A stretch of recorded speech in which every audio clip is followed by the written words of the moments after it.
Collar मौजूद है, मोहम्मद अली दुरानी। सा जरूरत है, एक थी ना ऑपोजिशन के साथ भी करती है, बहुत सारी चीजें करती हैं। एक तो सिरा बिल्डअप करने के लिए उसकी जरूरत है, फिर अपने एक्शन से वो ये भी शो करती है ऑपोजिशन को भी और अवाम को भी कि नहीं भाई मस्बत तरफ की तरफ जा रहे हैं, मस्बत तरफ जा रहे हैं।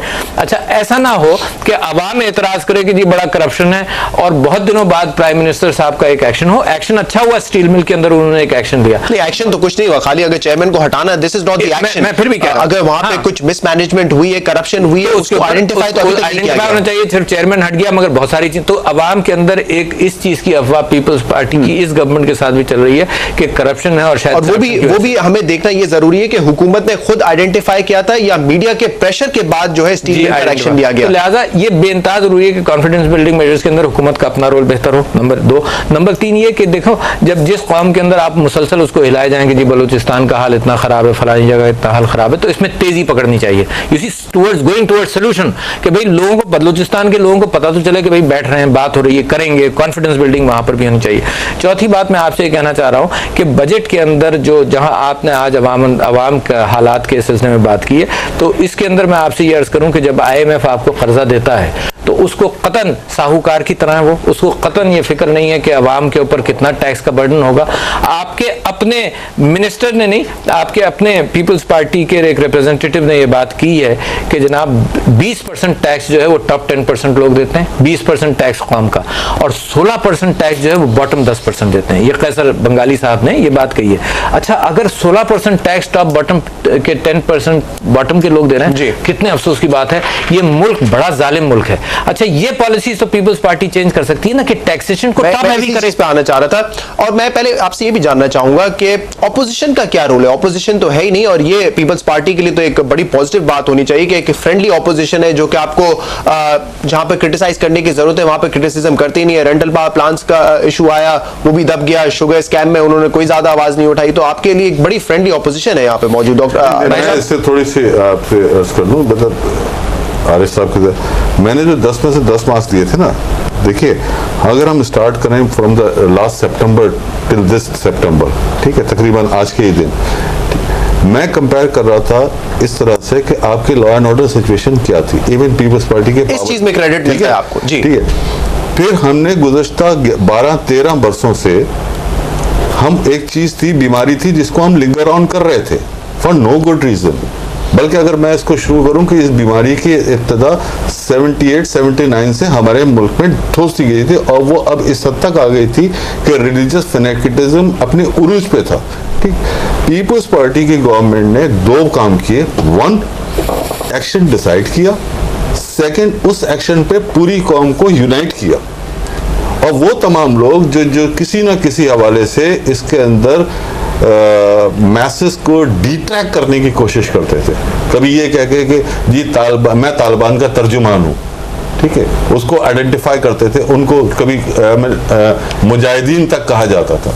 लेकिन फाइनली ये हुआ। अच्छा, एक लॉ एंड ऑर्डर सिचुएशन की बेहतर होने की सूरत जो भी हो, ठीक है, शायद उतनी नहीं है जितनी आइडियल हो सकती है, होनी चाहिए। लेकिन मेरे ख्याल से लास्ट सितंबर से लेके इस सितंबर में जमीन आसमान का फर्क आया। ठीक है, इस इशू पे आप अगर पर्टिकुलरली बात करें तो यस, इस चीज पे मूवमेंट नजर आई है और कुछ हद तक हमें कामयाबी भी हासिल हुई है। कुछ हद तक नहीं, बहुत हद तक हासिल हुई है। ठीक है, अब लॉ एंड ऑर्डर सिचुएशन अगर आपकी बेहतर होती है तो डेफिनेटली आप अट्रैक्ट करते हो फॉरेन इन्वेस्टर्स को या लोकल इन्वेस्टर्स को, सही।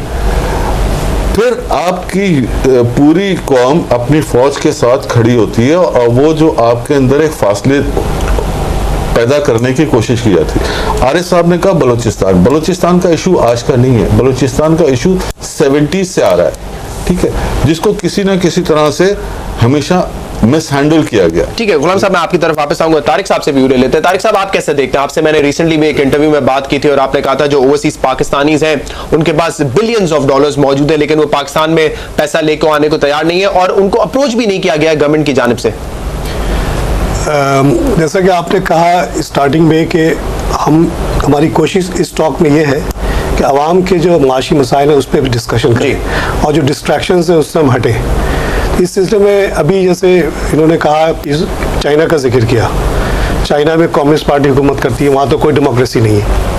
लेकिन इकोनॉमिक जो आवाम के लिए काम करना है वो वेल डिफाइंड है, मौजूदन करके गया और वो कर रहे हैं मुसलसल। और आज इसी वजह से आप 1.5 बिलियन आदमी का कह रहे हैं कि कोई इतना मसला नहीं है। हमारे यहाँ मसला ये है कि आवाम की तरफ तो किसी की तवज्जो नहीं है, सब लोग इंजॉय करने पे लगे हुए हैं। जब अंग्रेज़ था उसने दबा के लूटा इस मुल्क को।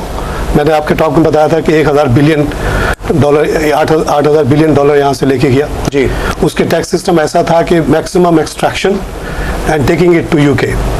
जब हमारे नए जो वो चले गए, जो नए रूलर्स आए, unfortunately they did not represent the people at all. Muslim league के नवाब और ये लोग हुकूमत करते रहे, वो वैसे ही लोग थे, उस टाइप के रूलर्स थे। नहीं, मैं हिस्ट्री से हट के करंट सूरत हाल बताना चाहूंगा, क्योंकि प्रोग्राम में टाइम कम है, हम चाह रहे हैं कि जो इश्यूज को आइडेंटिफाई करें। तमाम रूलर्स ने अवाम की तरफ बिल्कुल नहीं देखा है। अब हम रिसेंट हिस्ट्री पे चले जाते हैं। आई विल स्टार्ट फ्रॉम, थोड़ा सा टाइम दे मुझे, 2004 से 99 से लेके 2000। आई डोंट केयर कि वो कम डिक्टेटर था या पार्टी का था। 99 से लेके 2004 तक मुशर्रफ की गवर्नमेंट प्रोफेशनली रन हुई, जो एक नॉर्मल बैंकर करेगा, which was Shaukat Aziz, my colleague. He ran it the way we used to run a bank. Very low number of ministers, cost बिल्कुल कंट्रोल किया उसने। 12% से इन्फ्लेशन 4% पे लेके आया, which represented savings in expenditure, जिससे लोगों का बोझ कम हुआ। जब महंगाई नहीं होगी तो जाहिर है बोझ कम होगा। उसने एक आपके इकोनॉमी को बूस्ट दिया। 8% पे लोन मिलने लगे, लोगों ने दबा के लोन लिए, आपकी इकोनॉमी फ्लरिश करने लगी। इसी दौरान इत्तेफाक से फॉरेन इन्वेस्टमेंट्स भी आए बिकॉज ऑफ 9/11। 2004 के बाद अजीज साहब को भी वही चस्का और मज़ा लग गया, और शौकत मुशर्रफ साहब को, जो हमारे तमाम हुक्मरान आज तक करते रहे, अभी के हुक्मरान भी कर रहे हैं। सही है। वो ये है कि हम लॉर्ड हैं, हम पैदा ही हुए रूल करने के लिए। आवाम जाहिल है, बेवकूफ़ है, उसको कुछ भी नहीं पता, उनको कंफ्यूज करना बहुत आसान है। 1000% इन्फ्लेशन कर दो और कह दो कि मैं आज के दौर में आना चाहूंगा तारिक साहब माज़रत के साथ। मुझे ये बताएं कि इस वक्त जो 1.5 साल है, क्या आपको पॉलिसीज इन प्लेस नजर आ रही है? पीपल्स पार्टीज की जो पॉलिसी है वो इन प्लेस है? क्योंकि हम ये नहीं एक्सपेक्ट कर सकते, बिल्कुल सही कह रहे हैं गुलाम साहब, कि अगर 62 साल में हमने कोई काम नहीं किया तो ऐसा नहीं हो सकता कि 6 महीने पीपल्स पार्टी की हुकूमत रूल करे और तमाम चीजें बेहतर हो जाए। लेकिन शुरुआत आवाम को देखनी है कि क्या पॉलिसीज ऐसी हैं जो कि आज नहीं तो 2 साल के बाद हमें बिल्कुल नहीं है। देखिए, जब भुट्टो साहब हुकूमत में आए थे, within 100 days he nationalized all industries.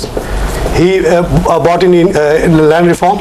What this government has done, 1977 जिसके लिए वो बेचारा शहीद हुआ, उसका बनाया हुआ कानून 100 एकर्स का जो लिमिट करता है, उस पर ये क्यों नहीं इम्प्लीमेंट कर सकते? उस पर कौन सा खर्चा है?